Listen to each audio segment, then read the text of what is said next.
السلام علیکم ورحمۃ اللہ وبرکاتہ۔ عزیز طلباء و سامعین کرام، میں علماء اہل سنت اور عوام اہل سنت کا ادنا خادم مفتی محمد شاہد برکاتی عربی حروف کے مخارج اور کچھ مختصر تفصیلات آپ کے سامنے لے کر حاضر ہوں۔ بولنے والے کے منہ سے جو آواز نکلتی ہے اس کو حرف کہتے ہیں، ایک کو حرف اور ایک سے زیادہ کو حروف کہتے ہیں۔ جس جگہ سے حرف نکلتا ہے اس کو مخرج اور جس ڈھنگ سے حرف ادا ہوتا ہے اس کو صفت کہتے ہیں۔ عربی زبان میں کل 29 حروف یعنی 29 آوازیں ہوتی ہیں جو 17 مخرج یعنی 17 جگہوں سے نکلتی ہیں۔ ہر حرف کو اس کے صحیح مخرج اور صحیح صفت کے ساتھ ادا کرنے کو تجوید کہتے ہیں۔ اتنی تجوید ہر مسلمان پر فرض ہے کہ ہر حرف اس کے صحیح مخرج اور صحیح صفت کے ساتھ ادا ہو۔ غلط مخرج اور غلط صفت کے ساتھ حرف ادا کرنا حرام اور گناہ ہے۔ تجوید کے خلاف قرآن پڑھنے والے کو ثواب کے بجائے گناہ ہوتا ہے۔ غلط مخرج اور غلط صفت کے ساتھ حرف ادا کرنا حرام اور گناہ ہے۔ تجوید کے خلاف قرآن پڑھنے والے کو ثواب کے بجائے گناہ ہوتا ہے۔ حرف غلط ہونے سے مطلب غلط ہوا تو نماز بھی نہیں ہوگی۔ پیارے سامعین کرام، عربی حروف کو عربی لہجے میں ادا کرنا چاہیے، اردو تلفظ سے پرہیز کرنا چاہیے، یعنی بے، تے، سے، ہے، خے، توئے، زوئے وغیرہ اردو میں تو پڑھ سکتے ہیں مگر عربی میں نہ پڑھیں، بلکہ با، تا، سا، حا، خا، قا، وا اس طرح پڑھیں۔ ان 29 حروف میں 7 حروف ایسے ہیں جو ہر حالت میں پر یعنی موٹے پڑھے جاتے ہیں، انہیں حروف مستعلیہ کہتے ہیں، اور وہ یہ ہیں: خا، صاد، ضاد، طا، ظا، غین، قاف۔ اب ہم آپ کو ہر حرف کا مخرج الگ الگ بتا رہے ہیں اور ساتھ ہی اس کو ادا کرنے کا طریقہ کیا ہے، اس کو بولنے کا طریقہ کیا ہے، وہ بھی آپ سن کر پریکٹس کر سکیں گے۔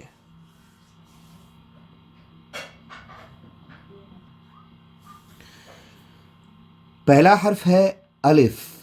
یہ منہ کے خالی حصے سے ادا ہوتا ہے۔ یاد رکھیں، الف ہمیشہ خالی ہوتا ہے، خالی نہ ہو تو حمزہ کہلاتا ہے، یعنی اس کے اوپر زبر، زیر پیش، مد، جزم، تشدید وغیرہ کچھ ہو تو یہ الف نہیں بلکہ حمزہ کہلاتا ہے۔ اور اس کو بولنے کا طریقہ سن لیں: الف الف الف۔ دوسرا حرف ہے با۔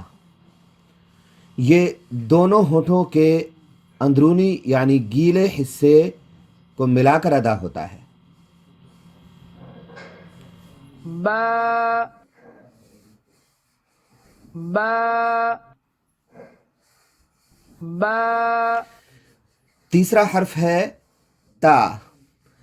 یہ زبان کی نوک اوپر کے سامنے والے 2 دانتوں کی جڑوں سے مل کر ادا ہوتا ہے۔ تا تا تا۔ چوتھا حرف ہے سا۔ یہ زبان کا سرا اوپر کے سامنے والے 2 دانتوں کے اندرونی کنارے سے مل کر نرمی کے ساتھ ادا ہوتا ہے۔ سا سا سا۔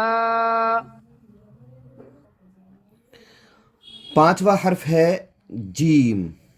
یہ زبان کے بیچ والے حصے کو تالو کے بیچ والے حصے تک لے جا کر ادا ہوتا ہے۔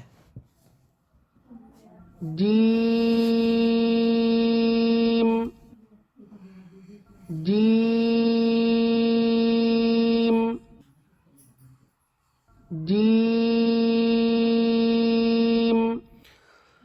چھٹا حرف ہے حا، یہ حلق کے بیچ سے ادا ہوتا ہے۔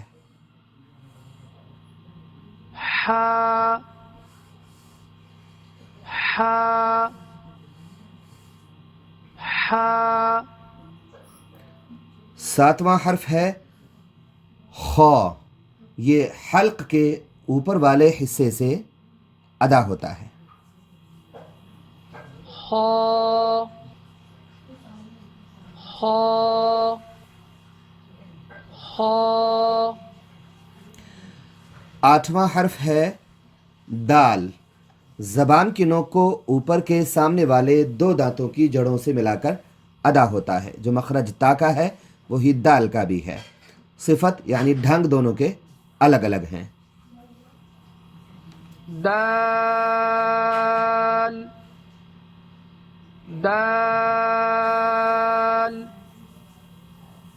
دال۔ نواں مخرج ہے ذال، یہ زبان کا سرا اوپر کے سامنے والے دو دانتوں کے اندرونی کنارے سے مل کر نرمی کے ساتھ ادا ہوتا ہے۔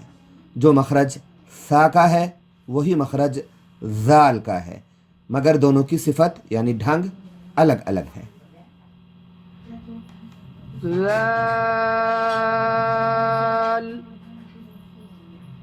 ذال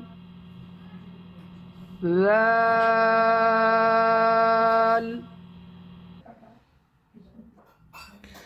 10واں حرف ہے را، زبان کی نوک کا اوپری حصہ اس کے سامنے کے تالو تک لے جا کر ادا ہوتا ہے۔ را را را۔ 11واں حرف ہے زا، زبان کی نوک اوپر نیچے کے سامنے والے دو دانتوں کے قریب سے ادا ہوتا ہے۔ زا زا زا۔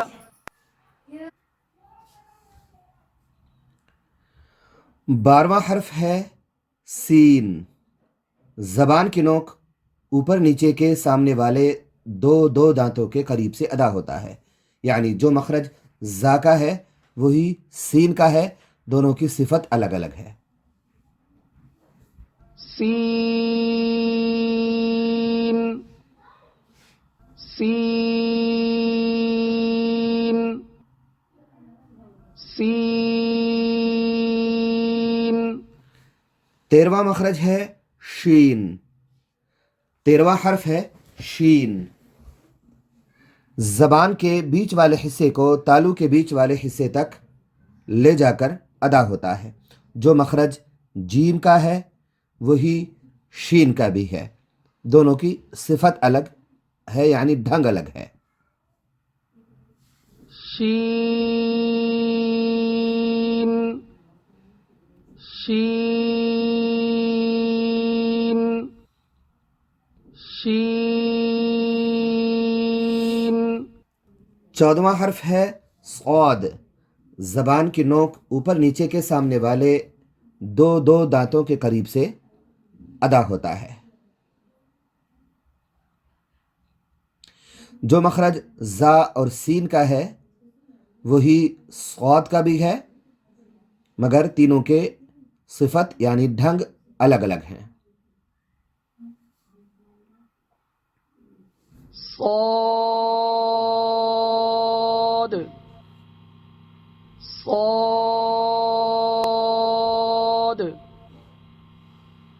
صاد۔ 15واں حرف ہے واد، زبان کی کروٹ اوپر کی داڑھوں کی جڑوں سے لگ کر ادا ہوتا ہے۔ ضاد ضاد ضاد۔ 16واں حرف ہے طا، زبان کی نوک کو اوپر کے سامنے والے دو دانتوں کی جڑوں سے ملا کر ادا ہوتا ہے. جو تا اور دال کا مخرج ہے وہی تو کا ہے، مگر صفت یعنی ڈھنگ الگ ہے. طا طا طا 17واں مخرج ہے وا. زبان کا سرا اوپر کے سامنے والے دو دانتوں کے اندرونی کنارے سے مل کر نرمی کے ساتھ ادا ہوتا ہے. جو مخرج ثا اور ذال کا ہے وہی مخرج وا کا ہے. صفت یعنی ڈھنگ الگ ہے. وا وا وا 18واں حرف ہے عین. حلق کے بیچ سے ادا ہوتا ہے. عين عين عين 19واں حرف ہے غین. حلق کے اوپر والے حصے سے ادا ہوتا ہے. غين غين غين 20واں حرف ہے فا. اوپر کے سامنے والے دو دانتوں کے کنارے نیچے والے ہونٹ کے گلے حصے سے ملا کر ادا ہوتا ہے. فا فا فا یہاں یاد رکھیں کہ دونوں ہونٹ نہیں ملانا ہے. دونوں ہونٹ ملیں گے تو ہندی کا پھا ادا ہوگا، اور اگر اوپر کے دانت نیچے والے ہونٹ کے گرے حصے سے ملیں گے، اوپر کا ہونٹ نیچے کے ہونٹ سے ٹچ نہیں ہوگا، فا ادا ہوگا. 21واں حرف ہے قوف. یہ زبان کی جڑ کوے کے قریب تالو کے نرم حصے سے لگ کر ادا ہوتا ہے. قاف قاف قاف 22واں حرف ہے کاف. یہ زبان کی جڑ کوے سے آگے تالو کے سخت حصے سے لگ کر ادا ہوتا ہے. یاد رکھیں قوف اور کاف کے مخرج میں تھوڑا تھوڑا سا فرق ہے. قوف جو نقطوں والا ہے وہ کوے کے قریب تالو کے نرم حصے سے، اور کاف کوے کے تھوڑا سا آگے تالو کے سخت حصے سے لگ کر ادا ہوتا ہے. کاف کاف کاف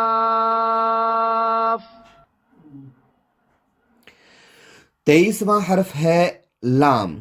زبان کا کنارہ اوپر کے سامنے والے 8 دانتوں کے سامنے کے تالو سے مل کر ادا ہوتا ہے. لام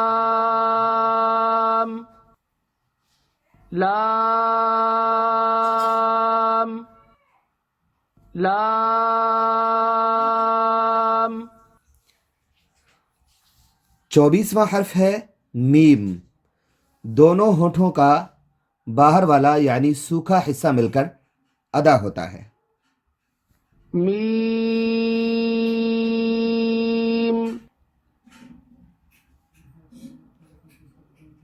میم میم 25واں حرف ہے نون. زبان کا کنارہ اوپر والے 6 دانتوں کے سامنے کے تالو سے مل کر ادا ہوتا ہے. نون نون نون